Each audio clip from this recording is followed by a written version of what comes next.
الله أكبر الله أكبر الله أكبر الله أكبر الله أكبر الله أكبر الله أكبر الله أكبر الله أكبر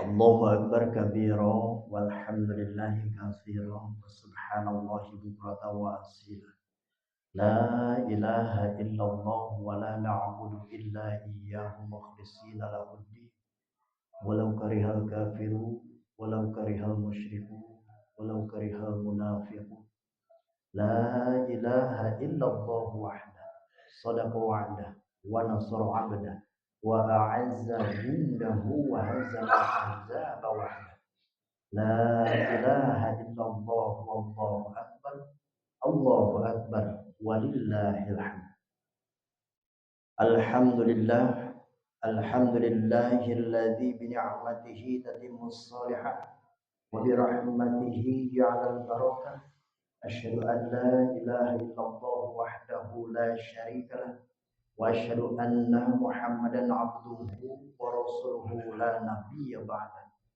اللهم صل على روح محمد في الأرواح وصل وسلم على الجسد سيدنا محمد في الأجساد وصل وسلم على قبر سيدنا محمد في القبور اللهم بلغ روح محمد مني تحية وسلاما أما بعد فيا أيها المسلمون الكرام أوصي ونفسي وإياكم بتقوى الله وطاعته لعلكم ترحمون قال الله تعالى في القرآن الكريم أعوذ بالله من الشيطان الرجيم يا أيها الذين آمنوا كتب عليكم الصيام كما كتب على الذين من قبلكم لعلكم تتقون. Para jemaah rahimakumullah, pada kesempatan pagi yang cerah ini, alhamdulillah kita semua bisa berkumpul bermuajahah di habbah mubarakah seraya memuja dan memuji mengagungkan asma Allah dengan diliputi dua rasa. Yang pertama rasa sedih terharu, yang kedua rasa bahagia. Kenapa sedih terharu? Karena bulan yang kita cintai, bulan yang kita rindukan telah meninggalkan kita semua. Dan kenapa kita bahagia? Karena di antara miliaran manusia, kitalah yang dipilih oleh Allah untuk bisa menyempurnakan aktivitas Ramadan dengan melaksanakan salat Idul Fitri.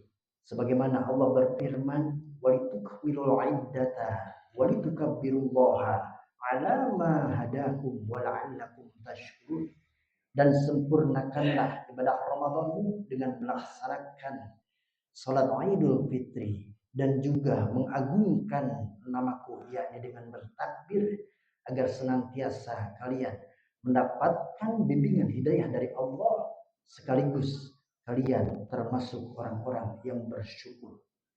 Allahu Akbar, Allahu Akbar, Allahu Akbar walillahil hamd.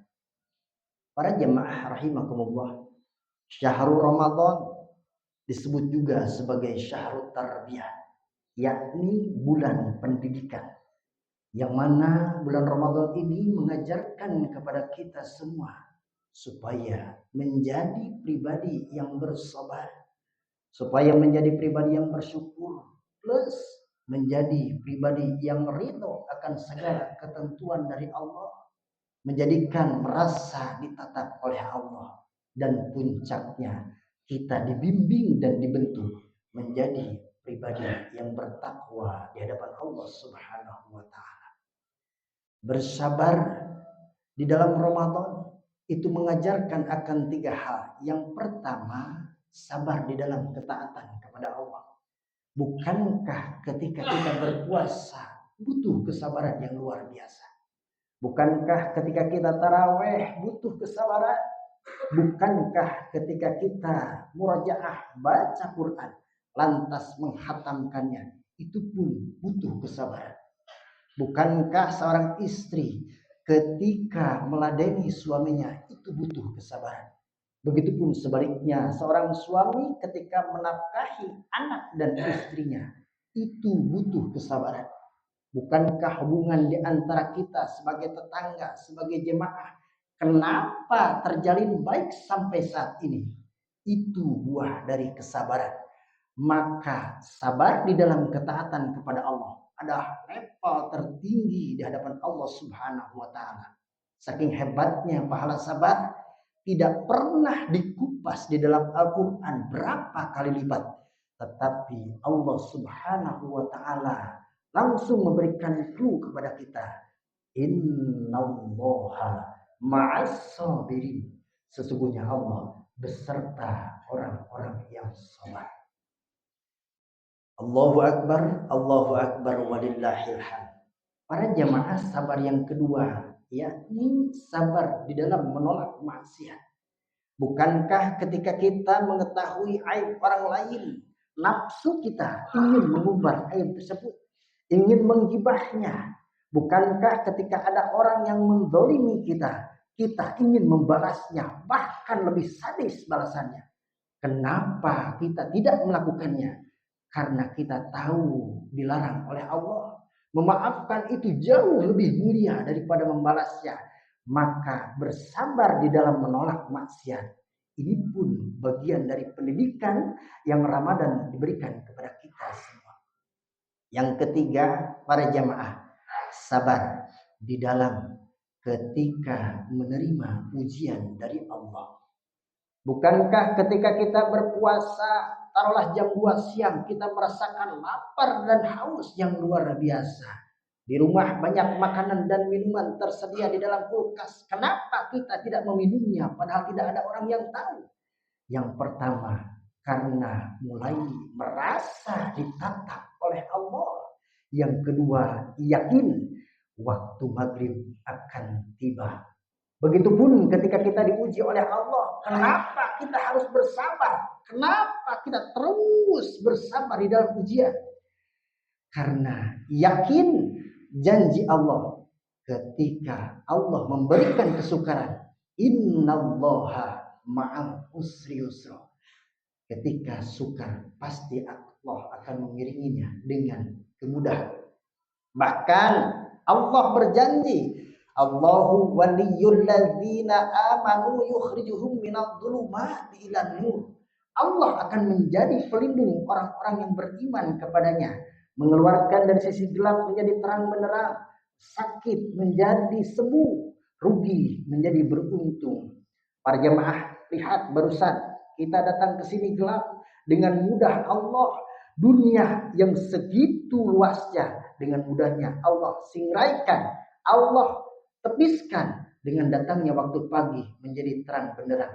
Begitupun dengan hati kita yang sangat kecil bagi Allah, gelap gulitanya dengan berbagai masalah ujian dari Allah, sangat mudah bagi Allah menyingkirkannya dengan solusi yang diberikan oleh Allah Subhanahu wa taala. Ujian datangnya dari Allah dan solusi pun datangnya dari Allah. Maka dekati Allah dengan cara wasta'inu bis-sabri was-shalah. Memohonlah kepada Allah dengan sabar dan salat. Allahu Akbar, Allahu Akbar, Allahu Akbar, walillahil hamd. Para jemaah rahimakumullah, syahrul Ramadan disebut juga sebagai syahrul maghfirah, bulan turunnya ampunan dari Allah. Sebagaimana Rasulullah sallallahu alaihi wasallam bersabda, "Man shoma ramadhana imanan wa ihtisaban ghufira lahu ma taqaddama min dzambi." Barang siapa yang berpuasa sebulan penuh didasari dengan dua hal. Satu, iman kepada Allah. Yang kedua, ikhlas semata-mata hanya karena Allah, maka Allah ampuni dosa-dosanya habis seketika diampuni oleh Allah Subhanahu wa taala. Akan tetapi para jemaah, para alim ulama menerangkan arba'atun mahrumuna minal maghfirah fi Ramadan. Awas, hati-hati. Ada 4 golongan yang tidak akan mendapatkan ampunan dari Allah. Artinya para jamaah, hati-hati, kita jangan termasuk salah satu dari 4 golongan tersebut, karena ini menghalangi turunnya ampunan Allah. Apa saja? Yang pertama, al-'aqu lil walidain, durhaka kepada kedua orang tua. Sehebat apapun ibadah kita, kalau durhaka kepada orang tua, jangankan surga membukakan pintunya, malah neraka yang dibuka. Ridallah fi ridal walidain, suhtullah fi suhtil walidain. Ridho Allah ada pada ridho orang tua.